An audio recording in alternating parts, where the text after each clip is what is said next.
Проще говоря. Буррит Дона Йортис. А проще говоря, здравствуйте. С вами опять я, Виталий Шахов. В прошлую пятницу могло состояться знаковое событие в истории местного самоуправления Коми.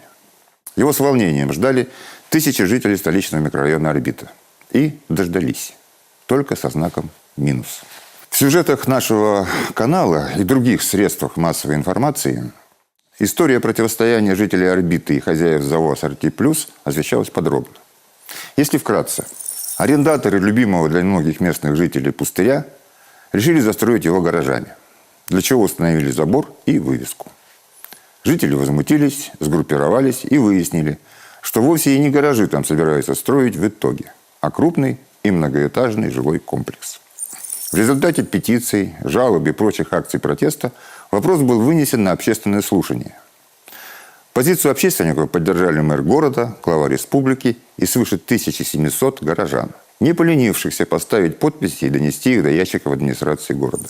В итоге 8 сентября на сессию городского совета был вынесен вопрос о переводе спорного участка в микрорайоне Орбита на пересечении улиц Петрозаводская и Третьяковская из зоны Ж1, в числе прочего можно строить жилые дома, в зону Р5 можно разбить парк, построить парковку, но нельзя строить дома.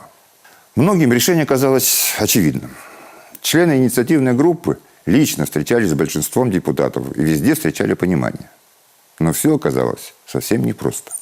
Дело в том, что в проекте решения сессии было изменение целевого назначения 3 участков и еще кое-какие изменения в правилах застройки. Претензии вдруг возникли именно по многострадальному пустырю. Они вылились в поправку депутата и по совместительству директора крупной строительной фирмы Юрия Шарыгина. Он предложил отложить рассмотрение этого вопроса до решения арбитражного суда Коми. Сейчас администрация города пытается оспорить передачу участка компании «Ассорти Плюс». Интерес крупного бизнесмена интуитивно понятен. А вот мотивировки странные. Отложить до рассмотрения в суде. Дело в том, что суд до этого отложил рассмотрение до сессии. Напрямую вопросы о расторжении договора и изменении целевого назначения территории не связаны. При этом само расторжение действительно можно оспорить в суде. А вот правомерное решение сессии нет. Еще бизнесмен-депутат говорил о деньгах, которых нет на обустройство существующих парков и не будет на обустройство сквера.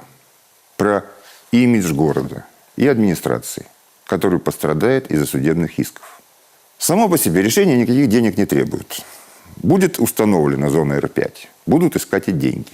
И тут активисты готовы впрячься, что называется, по полной, вплоть до сбора пожертвований.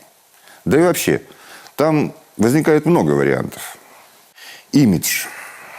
Как-то странно рассуждать об этом после серии посадок первых руководителей города. И уж судебная тяжба за интересы избирателей – это вообще почти святое дело. Странно, что постороннего бизнесмена публично поддержала депутат от Орбиты Надежда Цветкова. Уж ей-то мнение ее избирателей хорошо известно. В защиту горожан выступил только депутат-коммунист Илья Богданов. В итоге за поправку Шарыгина проголосовали 23 человека. 3 против, 1 воздержался. И тут есть небольшая интрига.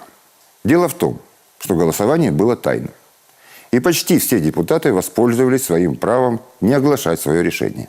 Типа мы вам ничего не должны. Ну, так-то оно так. Имидж опять же.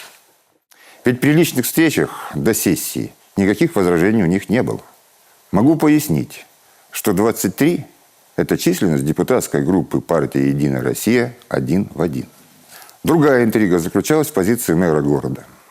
Общественники усомнились в том, что мэр не мог повлиять на обычно послушных депутатов. В горячих головах стали зреть идеи референдума. В общем-то, это не так уж сложно организовать. Дорого только и хлопотно. Но специально для нашей программы глава города Сыктывкар Валерий Козлов расставил все точки над «и». Во-первых, он своей позиции не менял и менять не собирается. Будет отстаивать сквер всеми законными способами. Во-вторых, решение сессии было для него полной неожиданностью. И он не мог воспользоваться правом вето, поскольку речь шла не о решении в целом, которое было принято, а о поправке. В-третьих, очевидно, проект решения по этому участку придется выносить снова, но уже в виде отдельного вопроса. Денег вообще-то действительно нет, но варианты есть. И мэр готов рассматривать любые. В общем, поживем – увидим. Адисе.